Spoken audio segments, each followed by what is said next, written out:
bienvenue dans cette nouvelle vidéo. Aujourd'hui, on va vous parler de notre expérience et comment on a fait pour emmener notre chat de la France à l'Australie. Vous allez voir, c'est un sacré process. Donc bienvenue. On fait cette vidéo parce qu'on aurait adoré qu'il y en ait une le jour où on a décidé d'emmener Silky, notre chat, en Australie.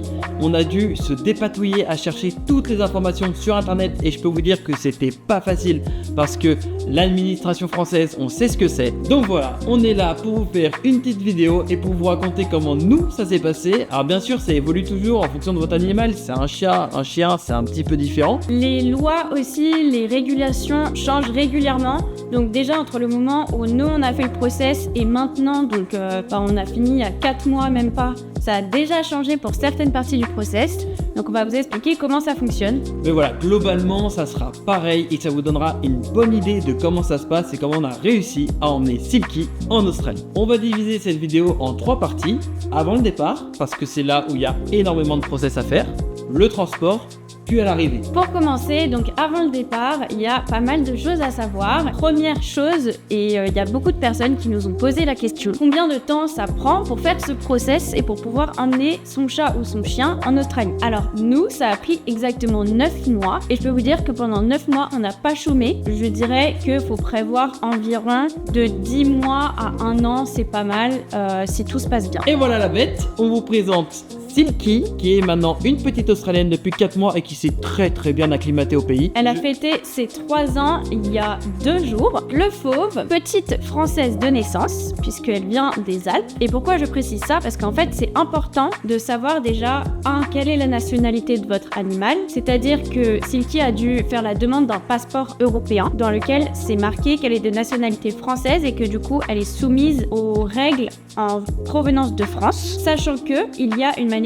de contourner les règles de la nationalité de l'animal, c'est si l'animal passe minimum 6 mois dans le pays. Donc imaginons aujourd'hui, vous vivez en Belgique, vous voulez être soumis aux règles qui correspondent à la France. Votre animal, même s'il est belge, il doit venir passer au moins 6 mois en France et pouvoir le justifier. Du coup, les pays sont classés dans 3 différents groupes. La France est dans le 3e groupe et les règles sont pas les mêmes en fonction des pays, surtout en ce qui concerne la quarantaine. Donc comme la France fait partie du groupe de pays 3, on a la possibilité de réduire la quarantaine à 10 jours au lieu de 30 jours habituellement. C'est pas le cas pour tous les pays et ça demande de faire certaines mesures dans le process global. Et je crois que nous c'était 10 jours, mais qu'après c'est passé 30 jours. Ouais. Et qu'après c'est revenu 10 jours. Exactement. Donc ça, c'est ce qu'on vous disait. C'est une des choses qui a changé entre le moment où nous on a fait le process et maintenant. Ça a même changé 3 fois, ouais. Comme Ben disait. Donc nous, on a eu certaines mesures pour accéder à la réduction de quarantaine à 10 jours. Ensuite, ils ont arrêté en France de le proposer. Par exemple, les personnes qui viennent des UK, comment on dit en français? Le Royaume-Uni. Ah oui. Par exemple, les personnes qui viennent du Royaume-Uni n'ont pas accès à cette réduction de quarantaine à 10 jours. Et ensuite, ils l'ont remis à disposition en France, mais avec un autre processus pour pouvoir y accéder. Avant même de commencer le process, il faut que vous vérifiez si vous êtes éligible à envoyer votre animal en Australie. La première chose à savoir, c'est est-ce que l'Australie accepte des animaux qui proviennent de votre pays. Ensuite, de savoir les acteurs disponibles dans votre pays. Donc par exemple, pour la France, si vous avez un vétérinaire et nous, la DDPP. Donc la DDPP, c'est la Direction départementale de la protection des populations. Et ils ont un service qui s'occupe de l'export des animaux. Et en fait, c'est l'entité en France qui va authentifier tous vos papiers pour qu'ils soient valables auprès des autorités australiennes. Exactement. Et d'ailleurs, en Australie, ils sont très relous avec les animaux. Donc là, on parle de chat et chien. Si vous comptez amener un autre animal, tout ce qui est serpent, tout ça, on oublie. Hamster, je suis pas sûr. Mais renseignez-vous bien. Là, c'est plutôt pour chat et chien que cette vidéo elle est faite. Ce qu'on vous conseille pour vérifier vos conditions d'éligibilité et même pendant tout le process, c'est de vous rendre directement sur le site internet DAFF, D-A-F-F. On vous met de toute façon tous les liens en description. C'est le département en fait qui correspond à l'équivalent de la DDPP en France et qui s'occupe justement de la protection de l'importation des animaux. Et sur ce site internet, vous avez notamment déjà un glossaire. Donc oui, vous expliquez tous les termes techniques qu'ils utilisent parce que c'est très compliqué et donc parfois on peut un peu se mélanger et c'est important d'être bien sûr de ce qu'ils veulent dire et de respecter à la lettre exactement chaque mot. Et ensuite, vous avez aussi un step-by-step guide. Donc, c'est vraiment un guide avec les étapes en fonction de si votre animal est un chien, un chat et de votre groupe de pays dont votre animal provient. Et il faut suivre en fait toutes les étapes pour pouvoir faire ce process. Donc déjà, de lire ces documents, ça va vous permettre de vous rendre compte si ça vous semble faisable de commencer le processus. Au niveau du timing, dans tous les cas, votre animal il pourra pas partir de France avant 180 jours une fois que vous aurez fait la prise de sang. Donc ça, on vous explique après. Et il faut savoir que vous pouvez pas envoyer d'animal qui attend des bébés. Je crois que c'est la règle, c'est pas plus de 30 jours pour l'animal pendant la grossesse. Donc en gros, faites une croix dessus si votre animal attend des petits. Et attention, il n'y a pas toutes les races, que ce soit pour les chiens ou pour les chats, qui peuvent être exportées en Australie et qui sont acceptées par le gouvernement. Certaines races sont absolument interdites, donc aucun espoir dans ce cas-là non plus. Par exemple, pour les chats de Bengale, je sais qu'il y en a pas mal en France, et c'est interdit d'emmener un Bengale en Australie. Et pour les chiens, par exemple, il y a plus de restrictions pour exporter des chiens à nez plat, ce qu'on appelle, parce que notamment, ils ont des problèmes parfois respiratoires, ou en tout cas, c'est plus dangereux de leur faire subir un tel voyage. Donc, à bien se renseigner à l'avance quant à votre éligibilité par rapport à ça. Et dernière chose, sachez que ça va vous coûter quand même très cher. Ça dépend du poids de l'animal, je crois, le prix. Ouais, le poids et la taille. C'est ça, donc si vous envoyez un berger allemand, ça sera pas le même poids que notre petite Silky qui fait 3,2 kg. Et sachez que pour cette petite Silky, ça nous a coûté 4117 €, très exactement, de A à Z, process tout compris. Sachant aussi qu'il faut savoir que nous, on a fait tout le process DIY, donc on a tout fait nous, sauf la seule partie qui n'est pas possible d'être fait par des personnes et qui doit être gérée par une agence, qui est la réservation du transport, en tout cas depuis la France. Donc forcément, si vous passez par un agent pour faire tout le process, ça va vous coûter beaucoup plus cher. Mais ça, c'est, voilà, je pense que le minimum pour un tout petit chat, ça a été aux alentours de 4000 € tout compris. Donc une des décisions que vous allez devoir prendre si vous estimez que vous avez les moyens pour exporter votre animal, c'est est-ce que vous voulez passer par un agent pour tout le process, pour une partie du process, si oui laquelle, etc. Vous pouvez aussi décider au fur et à mesure, mais généralement, il faut bien calculer les dates et ça va assez vite, donc c'est bien d'avoir une idée dès le début. C'est parti, vous êtes éligible, le début du process commence. Donc, votre animal doit être pucé, ça doit être une puce qui est éligible ISO. Donc vérifiez bien que ce soit le cas auprès de votre vétérinaire si vous n'êtes pas sûr. Et demandez par la même occasion que votre animal soit identifié en France et que vous ayez un passeport européen. Il me semble que ça nous avait coûté 15 € environ, donc ça va. Et la puce de votre animal peut pas commencer par 999. C'est généralement les puces qui sont trop anciennes, donc vérifiez bien aussi le numéro de la puce de l'animal, sachant que cette puce devra être checkée à chaque étape du process, que ce soit par le vétérinaire ou la DDPP, et le numéro va être répété et marqué à chaque fois. Donc, faut commencer par la base. Ok, super, vous avez une magnifique puce dans votre animal qui est éligible. Maintenant, vous devez faire le vaccin contre la rage. Vérifiez bien sur le site internet de l'Australie que ce soit le bon vaccin de la rage qui est accepté. Il y en a plusieurs et je crois qu'ils sont pas tous acceptés. Alors, petite subtilité, votre chat doit avoir minimum 84 jours au moment de la vaccination. Sachant que le vaccin contre la rage, vous pouvez le faire directement auprès de votre vétérinaire et il sera inscrit très joliment sur le passeport. Bien sûr, le vétérinaire a scanné la petite puce de l'animal, approuvé avec le sticker du vaccin dans le passeport, avec les dates, donc normalement, c'est tout. Ensuite, pour avoir 10 jours de quarantaine, vous allez devoir faire l'identification. Le seul moyen d'avoir 10 jours de quarantaine. Et bien avant la prochaine étape qui est la prise de sang dont on vous parlait tout à l'heure. Ça, c'est super important. Si jamais vous vous trompez dans les dates, c'est trop tard. Je répète, nous c'était comme ça, mais ça change. Ça change régulièrement, ça change aussi par pays. Donc si vous êtes en France, c'est pas le même process aujourd'hui. Nous, ce qu'on a dû faire, c'est aller à la DDPP et en fait, un vétérinaire officiel du gouvernement a scanné la puce de Silky et a reconnu que c'était bien cet animal et a rempli des papiers pour dire que c'était bien cet animal. Aujourd'hui, la DDPP refuse de faire ce processus-là. Donc, ce n'est plus possible. C'est d'ailleurs pour ça que pendant une période, on n'avait plus le droit à 10 jours de quarantaine. Donc maintenant, c'est plus possible comme ça. Maintenant, il faut que vous alliez chez 2 vétérinaires différents. Je vous réfère au site. Bien sûr, vous voyez que ça commence à se compliquer de plus en plus. Donc voilà, et ensuite faire authentifier vos papiers par la DDPP. Regardez, renseignez-vous quelle est la ville la plus proche de chez vous qui a un bureau DDPP. Vous allez devoir y faire quelques voyages. Donc en fait, la DDPP ne peut plus prendre en charge l'animal en soi. Vous n'emmènerez plus votre animal à la DDPP, vous emmènerez juste vos papiers qui ont été signés par les vétérinaires qui ont vu l'animal. En gros, c'est ça le principe.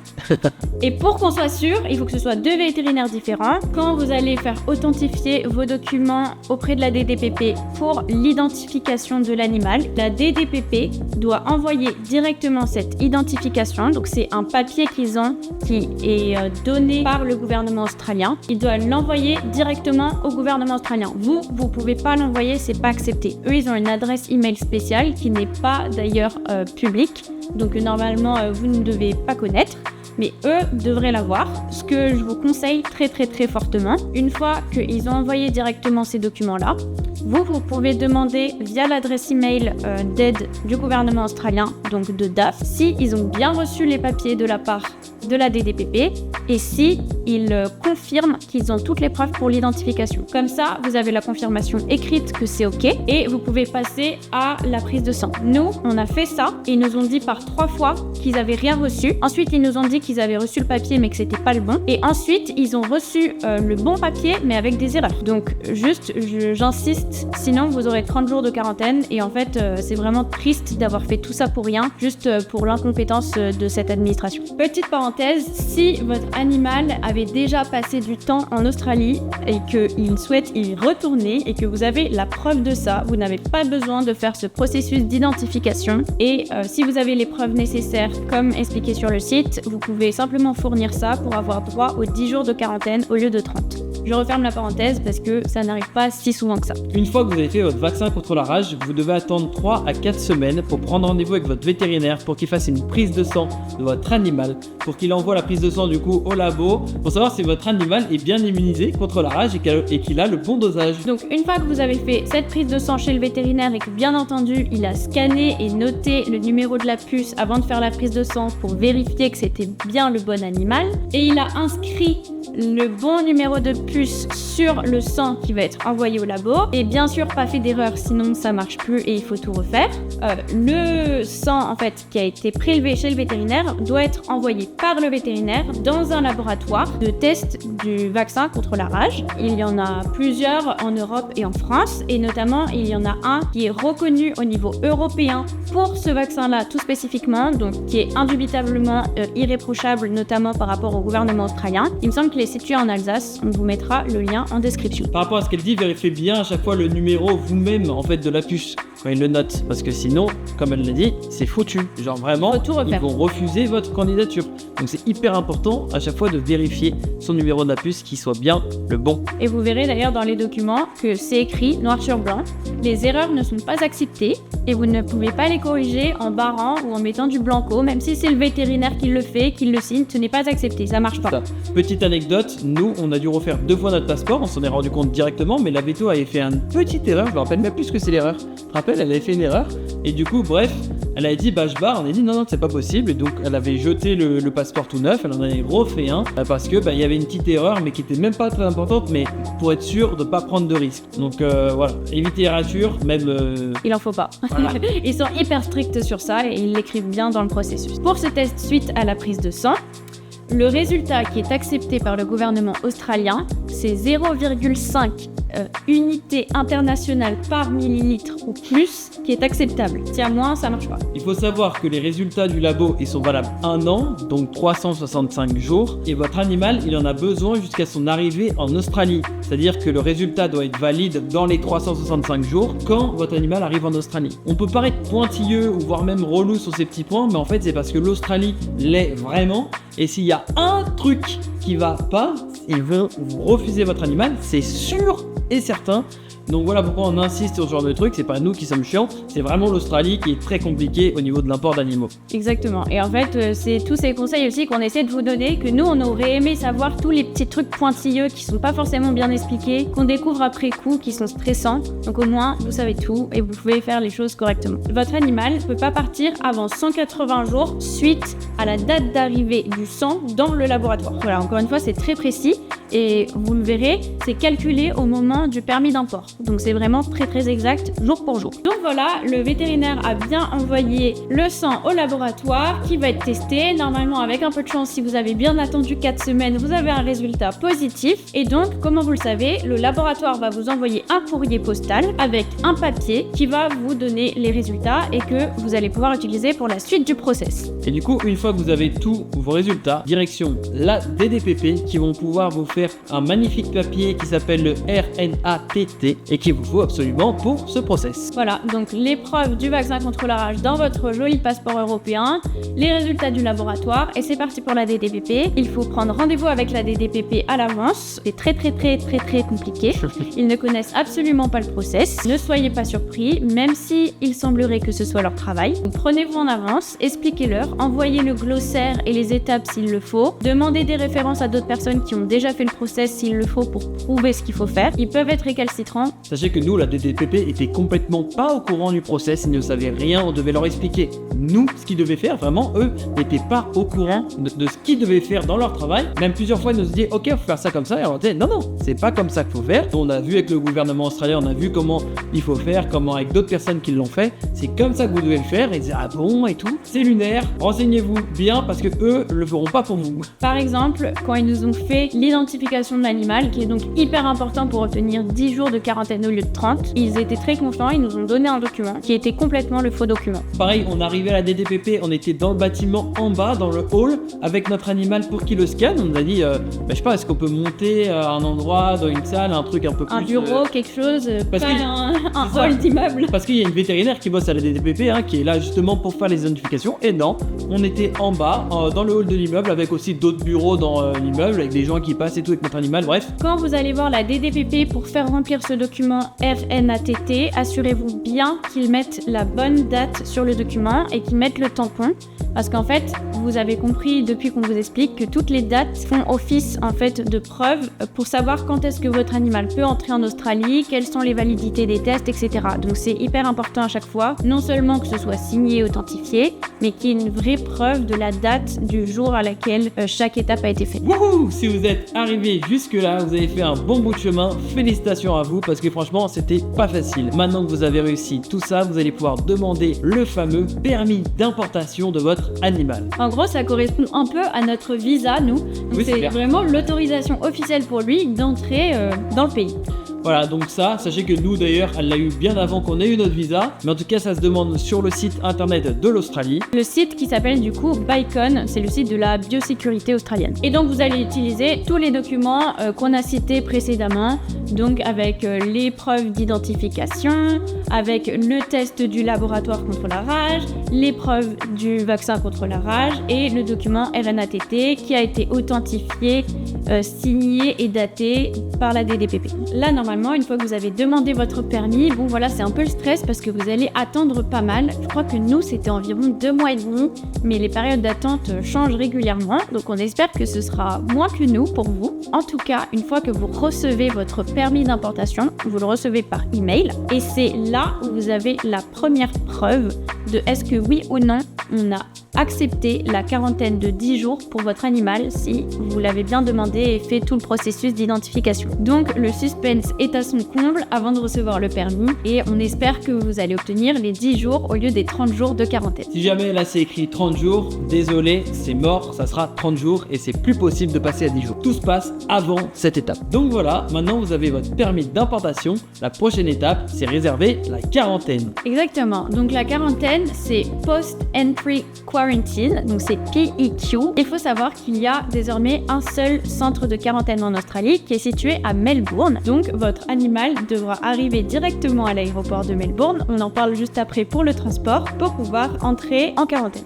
Pour réserver votre quarantaine, ça se passe directement sur le site de PEQ et on vous met évidemment le lien en description. Bien sûr, ils vont vous demander tous les papiers et notamment le permis d'importation et si vous avez 10 jours ou 30 jours. Donc voilà, sachant que vous allez demander une date et que vous ne savez pas en fait quelle date vous allez obtenir, c'est en fonction des disponibilités. Souvent, il y a une longue liste d'attente. Oui. Et nous, je crois que cette fois, on avait attendu environ 1 mois et demi si je me souviens bien. Mais encore une fois, ça change en fonction de l'affluence de la période. quarantaine. Une fois que vous avez reçu la date de votre quarantaine, donc il faut savoir que ce sera la date la plus tôt possible. Mais si jamais vous voulez une date encore plus tôt, vous devez demander pour rentrer sur la liste d'attente justement parce que certaines personnes, j'imagine, annulent et du coup il y a des places qui se libèrent. Voilà, et cette demande se fait par email directement. Donc voilà, vous pouvez rentrer sur cette liste et potentiellement avoir une place plus tôt.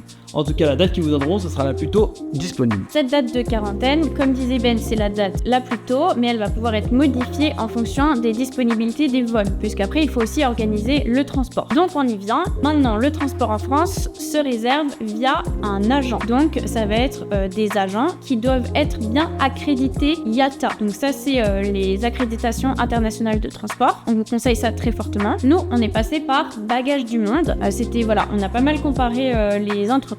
Et c'était notamment une entreprise qui proposait un départ de Lyon. Et comme on habitait sur Annecy, c'était bien pratique pour nous. La plupart des agents proposent des départs de Paris. Il y en a d'autres qui proposent des départs d'autres grandes villes de France. Il y a toujours une escale qui se fait à Dubaï ou à Abu Dhabi. Donc nous, notre petite Silky, elle est allée à Dubaï. Très très très important, le vol doit toujours arriver en Australie directement à Melbourne. Il peut pas arriver à Sydney, faire une escale et ensuite à Melbourne, etc. Donc généralement, c'est France, Dubaï ou Abu Dhabi et Melbourne en direct. Nous, on a vraiment comparé tous les agents. C'était très très très difficile de prendre une décision parce qu'il y avait toujours une partie de mauvais commentaires et quand c'est pour votre animal, on n'a pas envie que ce mauvais commentaire ça soit pour votre animal, mais malheureusement ils y étaient dans tous les agents. Un petit mauvais commentaire qu'on avait vu, donc c'était pas avec ces agents là, mais c'est pour vous dire les mauvais commentaires qu'on peut voir quand on regarde les agents. Un animal qui avait été oublié sur le tarmac, donc autant vous dire non, c'est mort. Et ça c'était 15 genres de mauvais commentaires. Donc voilà, quand on voit ce genre de truc, t'es en mode non mais c'est hors de question qu'on part avec celui-là. Donc après tu vas sur un autre, au final tu dis lui c'est bien, puis tu vois encore un autre mauvais commentaire, tu dis bah non pas lui. Bon bref, pour celui-là, Bagages du Monde, on a rencontré des personnes qui avaient fait affaire avec eux et que ça s'était très très bien passé. Donc nous on a décidé de faire affaire avec eux et ça s'est aussi très bien passé. Donc on vous les recommande. Du coup c'est quoi leur rôle aux agents que vous êtes obligé d'en prendre? C'est pour booker les vols pour votre animal. Vu que c'est pas des vols classiques, parce qu'en Australie votre animal ne peut pas venir avec vous dans l'avion, on l'avait même pas dit ça mais c'est quand même important de le préciser. Impossible d'avoir votre animal en cabine, vous devez absolument envoyer votre animal en soute. Donc forcément c'est des soutes spéciales qui sont ventilées, etc., oxygénées. Il n'y a pas le choix, malheureusement. Une fois que vous avez choisi et contacté votre agent, vous pouvez choisir plusieurs options avec plus ou moins de services en fait, voilà. Donc par exemple, il y a des agents qui viennent chercher l'animal chez vous directement pour l'emmener à l'aéroport, sachant qu'à l'arrivée à Melbourne, c'est la quarantaine qui prend la relève. Donc à l'arrivée à Melbourne, il n'y a pas d'agent, ce n'est pas à vous de booker quoi que ce soit. Il y a pas mal de gens qui disent un peu le contraire, c'est faux. Dans tous les cas, c'est pas autorisé, même si vous vouliez le faire. C'est le personnel de la quarantaine qui vient directement chercher l'animal et qui emmène l'animal dans le centre de quarantaine. Voilà, du coup, nous, on a décidé de prendre le moins de services possible, pas pour payer moins cher, enfin si, bien que c'était cool parce qu'on payait moins cher, mais surtout pour faire le maximum de choses, nous, avec Silky, comme ça on était sûr qu'il n'y avait pas de problème. Donc on a emmené, nous, Silky, de Annecy à Lyon dans notre voiture, qu'on a amené à l'endroit où l'agent récupère Silky. D'ailleurs, c'était hyper compliqué à trouver parce que c'est à l'endroit des cargos, on s'est à moitié perdu, mais bon bref, on a fini par trouver. Donc, pour réserver vos vols, vous devez prouver que vous avez obtenu une date de quarantaine et on va vous demander justement quelle est cette date. Nous, c'était le 4 janvier et ils ont pu regarder quels étaient les vols qui arrivaient, donc le 4 janvier minimum à Melbourne pour l'entrée en quarantaine. Donc au final, on a trouvé un vol qui partait le 2 janvier puisque le voyage a mis environ 2 jours pour que Silky arrive le 4, le jour de son entrée en quarantaine. On avait calculé, Silky est parti d'ailleurs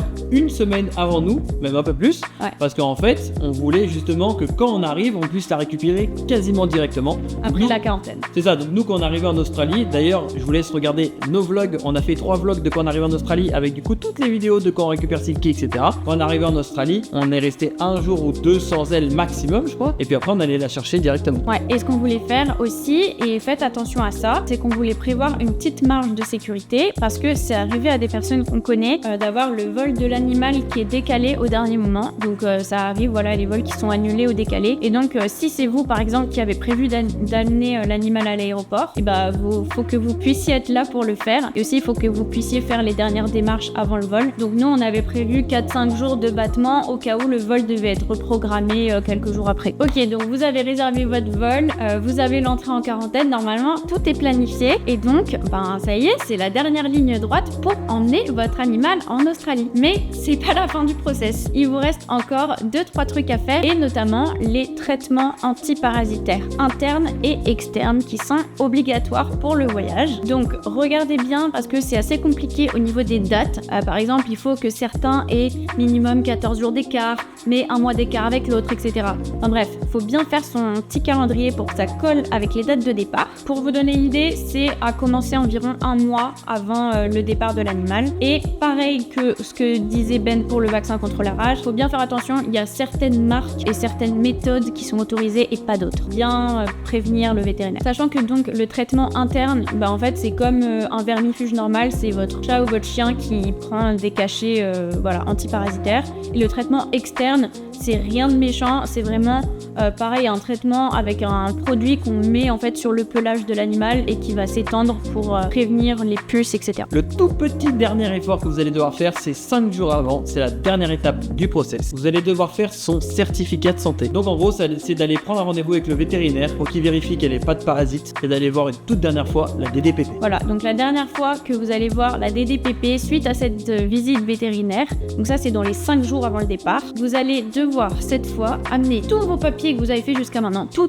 absolument tout, et surtout le résumé de la dernière visite vétérinaire avec le certificat de santé que votre vétérinaire a fait pour que la DDPP authentifie tout. Je vais préciser ce que c'est parce que la DDPP visiblement n'est pas au courant. Authentifier, c'est signature, tampon en relief du gouvernement français et date sur chaque feuille, donc recto verso de chaque document. C'est très long. C'est très important parce que c'est les documents qui partent avec votre animal dans une enveloppe qui va être scotchée à la cage et qui vont être vérifiés par les douanes avant de partir à l'aéroport et à l'arrivée. Donc ça, faut vraiment, vous n'avez pas envie de faire une erreur ou qu'il manque quelque chose. Je te rappelle, si la DDPP vous dit non mais c'est bon, ça suffit de faire ça, insistez. Nous, ils nous avaient dit vraiment, tu sentais que ça allait saouler de le faire à chaque page, mais en même temps, faut le faire. C'est comme ça, c'est eux qui le demandent, l'Australie, donc faut le faire. Tenez bon, la DDPP, c'est la dernière fois que vous les voyez de votre vie, j'espère à ce moment-là. Vous allez y arriver. Petit conseil, ils vont vous haïr encore plus pour ça, mais ça sauve des vies et d'ailleurs c'est recommandé par les agents. Faites avant ce rendez-vous chez la DDPP des photocopies d'absolument tout votre dossier, tous vos documents et vous faites authentifier, donc de la même manière que j'ai dit précédemment, chaque page de vos photocopies que vous allez garder avec vous, puisque si jamais il y a un souci pendant le voyage, qu'il y a un document qui est perdu ou qu'on vous dit qu'il y a quelque chose qui va pas, vous pouvez fournir une preuve qui est authentifiée par la DDPP à la même date que les documents originaux. Donc maintenant, le transport. Donc là, vous avez déjà choisi évidemment votre agent. Eux, ils ont déjà choisi le vol et du coup, vous savez avec quelle compagnie ils sont partis. Nous, c'était Emirates. Vous avez acheté auparavant une cage homologuée Yata. On vous mettra en description celle qu'on a achetée nous pour notre chat. Attention, il y a des restrictions pour Yata pour les tailles. Ne prenez pas n'importe quelle taille parce que bien entendu, il y a encore des règles. Généralement, ça correspond à une taille au-dessus, mais en gros, faut mesurer votre animal dans certaines positions pour pouvoir choisir la taille de la cage. C'est pas n'importe laquelle. C'est la partie marrante. Et d'ailleurs, on vous conseille de l'acheter bien avant. Nous, on l'achète des mois avant le départ pour que Silky, elle puisse s'habituer à aller dedans. On lui a mis des petits jouets dedans. Du coup, elle se mettait dedans, elle s'allongeait et tout. Bref, c'était pas du tout un endroit stressant pour elle. Et le jour où on l'a mis dedans, elle avait l'habitude. On lui a déjà fait faire plein de trajets avec dedans, dans notre voiture, dans le coffre, un endroit tout noir, avec du bruit, que ça bouge un peu. Bref, pour qu'elle ait un minimum l'habitude et qu'elle soit moins stressée le jour du voyage. Voilà, il y avait déjà son odeur dedans, on jouait un peu. Enfin voilà, c'était associé à des choses positives pour elle. Deuxième chose, vous devez acheter un matelas en fait que vous allez déposer sur le sol de la cage, qui va être un matelas déjà qui va permettre d'être à l'aise si votre animal fait pipi dans l'avion et simplement voilà pour avoir quelque chose un peu plus confortable que simplement la cage en plastique. Le jour du départ, alors petit tips, si vous avez un chat, on sait tous que les chats sont compliqués au niveau de la boisson, donc faites-les boire un maximum quand il est encore chez vous et qu'ils pensent à rien d'autre que boire ou manger parce que après ils risquent de ne pas boire du trajet et du coup il y a beaucoup de chats déjà qu'on ait problème d'hydratation à cause de ça. Vous devrez ajouter 1 kg de croquettes sur la cage. Nous, on avait mixé avec des petites friandises de saumon déstressantes. Et ça, c'est un truc important que tu dis justement et qu'on n'a pas précisé, c'est que c'est interdit de donner en fait des médicaments déstressants à l'animal pour le voyage. Ça fait un peu de la peine parce qu'on n'a rien le droit de leur donner qui va les aider. C'est absolument interdit parce que notamment ça peut être dangereux pour les animaux. Donc nous, on avait choisi les petites friandises apaisantes. C'était pas des médicaments, mais pour essayer d'aider Silky. Et aussi dans la cage, vous allez avoir des petites gamelles qui viennent avec quand vous achetez la cage, qui sont accrochées aux grilles. Et dans les gamelles, ils mettront que de l'eau. Il n'y a pas de croquettes. En fait, le kilo de croquettes que vous mettez dans un sac et que vous scotchez à la cage, c'est pour l'escale. Que généralement, nous, je crois que c'était 14 heures d'escale qu'elle avait, 14-15 heures d'escale. Donc c'est là où ils leur donnent à manger et ils doivent donner à manger la nourriture que vous avez fournie parce que ils sont habitués à cette nourriture-là. Voilà. Donc si comme nous, vous l'amenez directement à l'aéroport, vous allez rejoindre votre agent à l'endroit des cargos de votre aéroport et ensuite à partir de là, lui, il scotchera tout sur votre cage, mettra l'eau, voilà, vérifiera tous les documents et ça y est, il prendra votre chat, vous le verrez partir, ça sera très triste. Enfin, je dis votre chat, mais votre animal. D'ailleurs, je crois que pour les gros chiens, ils ont des transpalettes pour les porter parce que c'est des cages énormes en fait, surtout que la réglementation c'est une taille de plus généralement, donc c'est vraiment même Silky, elle avait tellement de place dans sa cage, elle se baladait partout. Et en fait, c'est l'agent qui s'occupe de bien coller tous les papiers réglementaires sur la cage, donc qui préviennent que c'est des animaux vivants, qui donnent l'identification avec les numéros, le nom, etc. Ils mettent aussi des riselins pour être sûr en fait, avoir la preuve que la cage n'a pas été ouverte et peut pas s'ouvrir. Des riselins qui coupent pendant l'escale pour faire sortir votre animal et le mettre au chenil et qui remettent pour le deuxième vol, qui sont ensuite recoupés par la quarantaine. Donc normalement, c'est vraiment sécurisé. Petit tips que nous on a fait parce qu'on est des psychopathes de notre chat, mais que vous pouvez peut-être tenter votre chance de l'avoir. C'est pas du tout dit qu'ils acceptent, mais nous, on est tombé sur un mec trop sympa chez Emirates. Quand Maë l'a appelé, d'ailleurs, tu l'as appelé combien de fois? En fait, j'ai appelé beaucoup de monde pour arriver à trouver le numéro du gars déjà. Et puis le gars, voilà, il était trop cool et en fait, on a réussi grâce à lui à avoir des photos pendant l'escale. Donc Emirates a pris des photos et nous l'a envoyé. Donc on a eu des nouvelles. Je veux dire, dans ces moments-là, ça vaut de l'or. Juste des nouvelles, juste une petite photo, juste en vrai un message. Elle va bien, c'est déjà incroyable. Mais la photo, c'était vraiment le rêve. Donc on a eu des nouvelles nous pendant l'escale. On doit vraiment préciser que Emirates, ils ont été incroyables. Bien sûr, avec l'agent, ça s'est bien passé. Mais ceux qui nous ont vraiment sauvés, qui nous ont rassurés, qui nous ont expliqué les process, et donc d'ailleurs, c'est pas forcément le rôle, c'est plus à l'agent normalement de faire ça. Ça a été vraiment Emirates et l'équipe qui est en charge justement de la réservation des vols cargo pour animaux. Nous, on a vraiment apprécié notre expérience avec Emirates. Ils sont en collaboration avec un chenil à Dubaï. Ils utilisent toujours le même. Donc pour l'escale des animaux, ils sont hyper fiables aussi. Enfin, nous, on a reçu des photos, c'était vraiment top. Donc vous pouvez être confiant si vous passez par Emirates comme compagnie. Il faut savoir aussi que vous pouvez pas ajouter d'autres choses que juste votre à l'aise et un vêtement très simple dans la cage. Vous avez pas le droit de mettre quoi que ce soit comme jouet ou autre chose. Donc la seule chose à laquelle vous avez le droit, c'est un espèce de torchon ou de couverture, quelque chose de plat qui peut pas porter atteinte à l'animal ou le mettre en danger. Moi, j'ai sacrifié un de mes t-shirts que j'ai porté vraiment le plus souvent possible pendant une semaine pour essayer de l'imprégner avec mon odeur, que j'ai ensuite découpé pour que ça fasse un beau rectangle parfait et que j'ai mis dans la cage de Silky avec mon odeur pour essayer de la rassurer. Donc voilà, si vous voulez faire quelque chose comme ça, pensez-y, c'est possible, sachant que à l'arrivée en quarantaine, tout ce qui est à l'intérieur de la cage, tout ce qui a touché l'animal est brûlé, incinéré. Même la petite à l'aise, tout est brûlé, tout ce qui est dedans est brûlé. Risque de biosécurité. Vous allez vite comprendre quand vous allez regarder les règles que les Australiens, voilà, ça rigole pas. Et petit détail, vous n'avez pas le droit aussi vous-même dans votre valise ou dans les affaires que vous envoyez via transporteur, avion, bateau, je ne sais quoi, d'emmener en Australie, d'exporter en Australie quoi que ce soit qui a touché votre animal. Vous allez me dire c'est complètement débile, tous mes amis ont touché mon animal. Oui, c'est le cas. Vous avez touché votre animal, vous êtes autorisé quand même. Et voilà. Tout ce qui est lit de l'animal, tout ce qui est jouet, etc., c'est absolument interdit. Vous pouvez essayer à vos risques et périls. Si vous vous faites choper, c'est pas ouf, vous avez une sale amende, ils brûlent tout et vous payez pour qu'ils brûlent et ils fouillent toutes vos affaires et vous devez payer pour l'inspection. Voilà, ça nous a découragés. Bien sûr, de ce côté-là, on vous fera une vidéo entière sur comment s'expatrier en Australie et du coup on détaillera tout ça. Donc si vous êtes intéressé juste à vous, en tant qu'être humain, savoir les process et tous nos conseils pour s'expatrier en Australie, et ben alors abonnez-vous à la chaîne parce qu'elle va sortir bientôt cette petite vidéo. Voilà, donc trouvez un copain ou une copine pour votre animal pour donner tous les jouets et tous les accessoires et puis vous en rachèterez en Australie. Et puisqu'on arrive à cette partie, dernière partie, qu'est-ce qui se passe à l'arrivée en Australie? Ça y est, on y est! Ça y est, votre animal est arrivé en Australie et du coup, là, il va être récupéré par la quarantaine qui va venir le récupérer, il va l'amener en quarantaine. Sachez que c'est horrible, mais vous n'aurez aucune nouvelle de la part de la quarantaine de votre animal, sauf si votre animal ne mange plus ou ne boit plus ou en gros est malade et a un problème de santé. Il faut savoir que le truc de quarantaine à Melbourne, il est immense. Je vous laisse regarder sur Google la taille du truc, vraiment c'est une usine. Donc je pense qu'ils ont tellement d'animaux que vraiment ils ont pas le time. Voilà.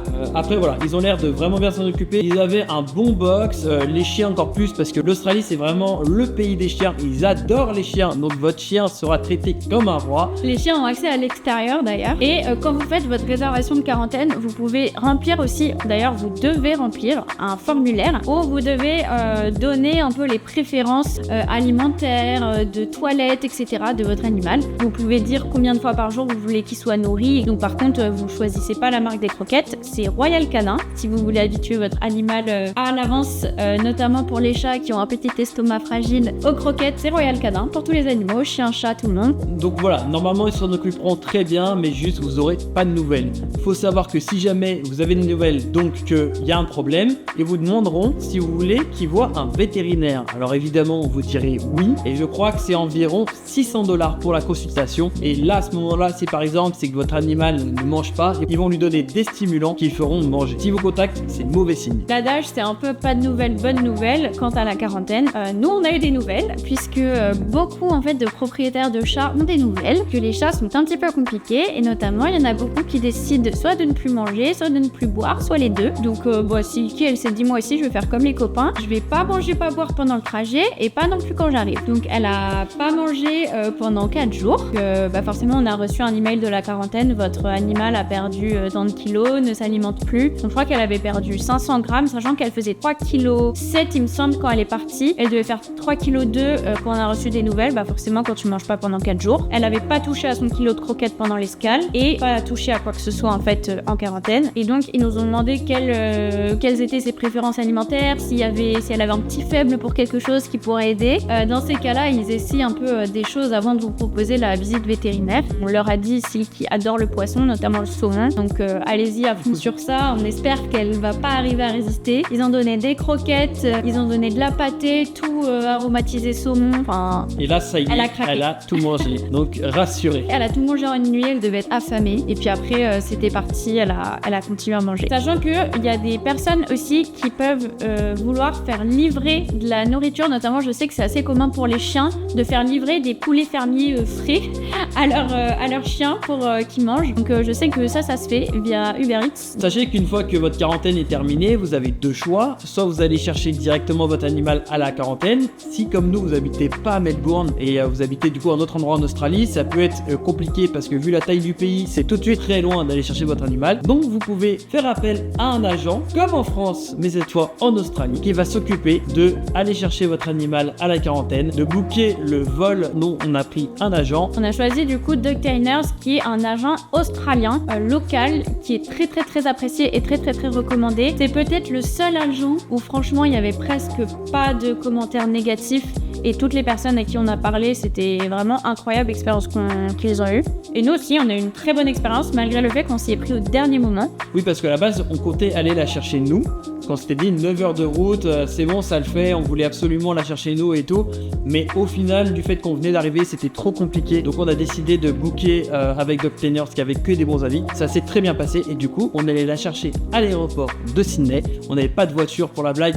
Du coup, on a réservé un Uber Pet. Ça non plus, on savait pas que ça existait. Et voilà, Silky était en Australie avec nous. Sachant que Dogtainers, on les a réservés vraiment, je crois, 2 jours avant. Il me semble que vous pouvez le faire jusqu'à 48 heures avant. avant, donc c'était très dernier moment. On vous recommande pas forcément de vous y prendre aussi tard, mais voilà, si vous vous y prenez pas hyper en avance, c'est pas grave non plus. Ils sont très très réactifs, donc big up à Adoptainers. Et donc c'est eux qui vont chercher à la quarantaine. Vous devez réserver un spot sur le site officiel de la quarantaine. Il y a un timing très précis auquel ils doivent venir chercher votre animal, donc soit 10 jours, soit 30 jours après. Sachant que en Australie, il y a 4 mois, et c'est encore toujours le cas, c'était pas non plus possible de pouvoir transporter votre animal en train ni en avion en cabine avec vous. Donc c'est pour ça que l'agent, c'est le même principe. Vous devez avoir un agent qui réserve le vol pour que votre animal aille en soute. Il y a une loi qui est en train d'essayer d'être passée pour que vous puissiez prendre votre animal en cabine dans certaines compagnies. Donc on espère peut-être que quand vous verrez cette vidéo et si vous faites le process, que vous arrivez jusque là, vous pourrez aller chercher directement en avion votre animal à Melbourne et le ramener avec vous en cabine dans l'avion. Donc c'était pas possible, donc elle a encore vécu un vol en soute. Toute seule, voilà. Et puis donc on est allé chercher Silky à l'aéroport de Sydney, là où il y a justement l'arrivée des animaux par cargo. Et donc quand on est arrivé, on a dû signer simplement quelques documents. Et puis après, on a retrouvé notre Silky. Bon, évidemment, comme vous avez rien pu emmener depuis la France, pensez bien à tout acheter avant, croquettes, litières, en fonction d'un chien, un chat, nous, l'arbre à chat, tous les jouets, tout ça. On était allé, je crois, chez Pet Circle, il me semble, on vous recommande, ils ont un peu tout. Vous pouvez prendre les croquettes, etc. Et nous, on avait choisi d'ailleurs de reprendre des croquettes Royal Canin, du moins pour la transition avec les futures croquettes, pour pas que ça fasse trop de changements d'un coup et qu'elles continuent avec les croquettes de la quarantaine. Depuis, Silky a déjà bien rechangé sur des très bonnes croquettes. Donc nous, on a choisi Wellness Score, parce que du coup, nos croquettes françaises n'étaient plus disponibles, pas possible de faire livrer en Australie. Tout ça pour dire que, une fois que vous arrivez en Australie, vous allez me dire ça y est, enfin c'est bon, on a récupéré notre animal, hop c'est fini, tout le monde est très content, très heureux. Et ben pas tout à fait, puisque vous avez compris, l'Australie est très très stricte, donc maintenant il faut enregistrer son animal en Australie. Et d'ailleurs dans le process pour l'importer, vous allez signer des papiers où on va vous dire attention, vous êtes absolument responsable de ce qui se passe sur place, et si vous n'êtes pas dans la loi, le process d'importation et tout ce que vous avez fait avant, ça va pas vous aider. Donc en fait, quand vous arrivez et que vous avez récupéré votre animal, contactez directement les autorités en fonction de votre état. Ça va être différent. Donc nous, on est dans les New South Wales. Donc on a eu un process d'identification différent où on devait faire remplir des papiers à différents vétérinaires et les faire aussi authentifier pour ensuite les envoyer à la ville de Sydney et que ce soit officiellement enregistré comme quoi on est un chat à cette adresse, les numéros, tous les vaccins, etc. Donc ça, renseignez-vous, c'est important de le faire pour pas avoir de problème et vous risquez une grosse amende si vous ne le faites pas. Et dernière chose, si ça vous rassure, vous pouvez après quelques temps, après l'arrivée en Australie, faire une visite vétérinaire à votre animal, notamment si vous en avez besoin pour faire remplir les papiers pour enregistrer votre animal.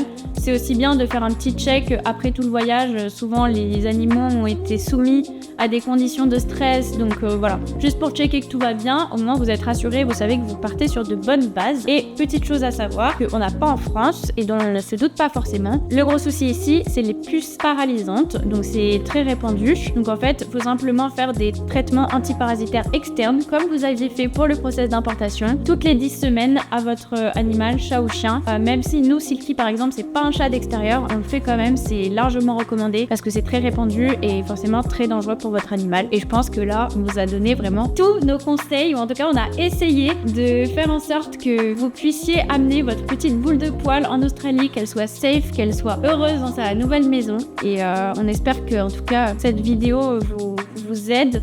On espère aussi avoir vos retours et n'hésitez pas à nous dire comment votre animal va, à nous envoyer des photos. On a beaucoup de questions sur les réseaux par rapport à ça. On sait que le process est très long, dur. Accrochez-vous, ça vaut le coup. N'abandonnez pas. On a eu beaucoup de doutes tout au long du process, mais on est tellement heureux de l'avoir fait. Et aujourd'hui, Silky est très très très heureuse dans sa nouvelle maison. En tout cas, j'imagine que si vous emmenez votre animal en Australie, vous êtes intéressé par l'Australie. Donc abonnez-vous parce que, comme je l'ai dit auparavant, on va faire d'autres vidéos. On vous donne tous nos conseils pour s'expatrier en Australie. On a fait évidemment aussi des vlogs sur notre arrivée et il y a plein d'autres vidéos trop bien qui vont arriver sur l'Australie. Donc si vous êtes intéressé de près ou de loin par l'Australie ou même par les voyages en général, abonnez-vous à notre chaîne parce qu'il y a plein de nouvelles vidéos qui vont arriver. Merci encore d'avoir regardé cette vidéo. Bon courage, tenez-nous au courant et on espère que nos prochaines vidéos vous plairont tout autant que celle-là. Si cette vidéo vous a plu, mettez un like et commentez. Merci d'avoir pris le temps de nous écouter. On vous dit à la prochaine.